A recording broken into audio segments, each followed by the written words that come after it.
हमने बहुत विस्तार के साथ सारी बात को रखा। 13 सूत्री मानपत्र के संबंध में भारतीय मजदूर संघ के नेतृत्व में लगातार चर्चाएं, 2 दौर की चर्चाएं हो चुकी है। आने वाले समय में बहुत जल्दी इसी माह के अंदर वो 13 सूत्री मानपत्र का आपको परिणाम मिलेगा। मैं आपके अवसर में 3 बिंदुओं की ओर आपका ध्यान आकर्षित करना चाहता हूं। बाकी सारे जो मुद्दे हैं उन मुद्दों के लिए भारतीय मजदूर संघ अधिकृत रूप से आपके बीच में अपनी बात को रखेगा। सुशील पांडे जी रखेंगे या हमारे प्रदेश के जो महामंत्री हैं वो रखेंगे। मैं केवल इतना ही कहना चाहता हूं कि जो पेंशनर की समस्या है, इस पेंशनर की समस्याओं को स्थायी रूप से इसका समाधान हो, इसके लिए हम लगातार प्रयासरत हैं और स्थायी रूप से इसका समाधान आने वाले दिनों में हम सुनिश्चित करेंगे। इतना आपको आश्वस्त करते हैं। मध्य प्रदेश के माननीय मुख्यमंत्री जी ने इस प्रदेश में लगभग 10 लाख के करीब सभी विभागों में, इवन पुलिस सहित सब विभागों में काम करने वाले 10 लाख के करीब पेंशनर है और पेंशनरों के विभिन्न संगठनों के साथ में वो चर्चा करने के लिए तैयार है। अभी क्योंकि जन आशीर्वाद यात्रा चल रही है और इस कारण से समय का थोड़ा अभाव है, नहीं तो इस बीच में हम कभी भी इन सारे संगठनों के प्रमुख लोगों को मिलवाने का प्रयास था, मगर जब भी समय मिलेगा आप लोगों को उनके सम्मुख मिला देंगे।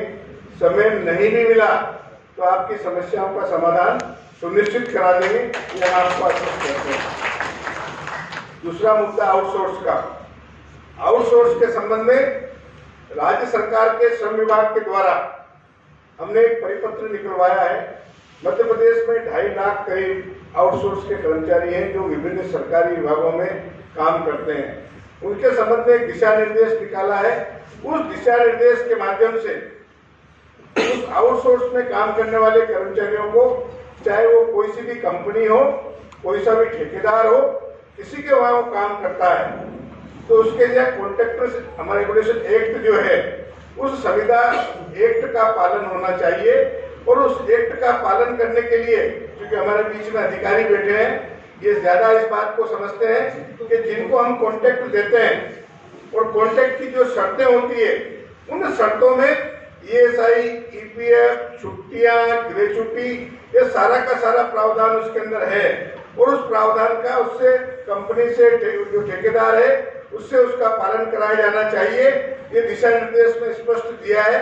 इसके साथ ही साथ ठेकेदार बदल जाए, कॉन्ट्रैक्ट कंपनी बदल जाए, सेवा शर्तें उसकी नहीं बदलती है, लोग उसको निकाला नहीं जा सकता। उसको ये नहीं कि मेरा ठेका खत्म हो गया इसलिए तुम्हारी सेवाएं समाप्त हो गई, इस पर भी प्रतिबंध लगाने का प्रावधान उसके अंदर है। मैं आज के अवसर पर आश्वस्त करना चाहता हूं कि हम, जहां तक मिनिमम वेज का सवाल है, हम मिनिमम वेज को रिवाइज करने के लिए लगातार प्रयत्नशील हैं। आने वाले इसी सप्ताह 15 दिन के अंदर मिनिमम वेज भी रिवाइज करने की प्रक्रिया प्रारंभ हो गई है। हमने नोटिफिकेशन, फर्स्ट नोटिफिकेशन तैयार करके लॉ डिपार्टमेंट में गया हुआ है। लॉ से बाहर आते से ही उसको दावे आपत्तियां होती है, उसको लेकर के अगली कार्रवाई उसमें हो जाएगी।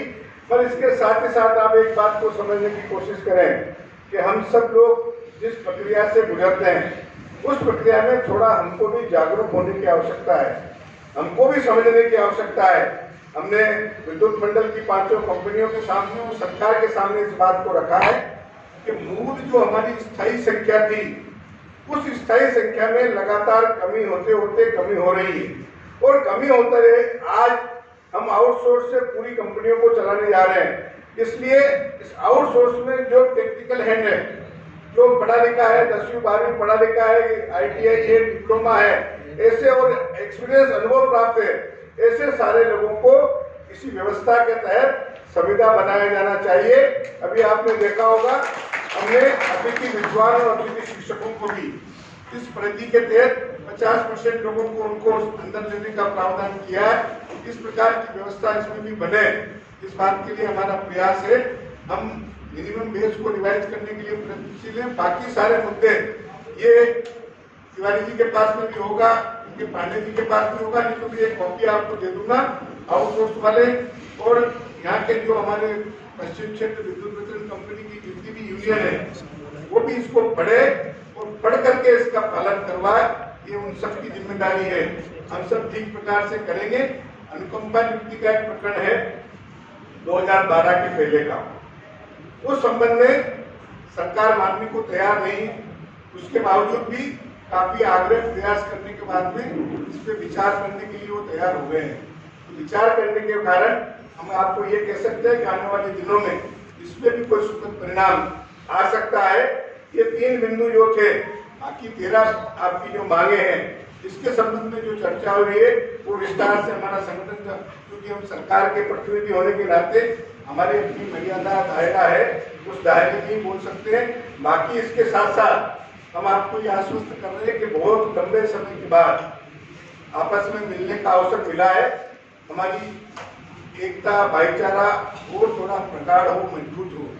हम नए पुराने लोग थोड़ा नए लोगों को एडजस्ट करना भी सीखे, नए लोगों के साथ में संगठन के साथ उनको जोड़ना भी सीखे।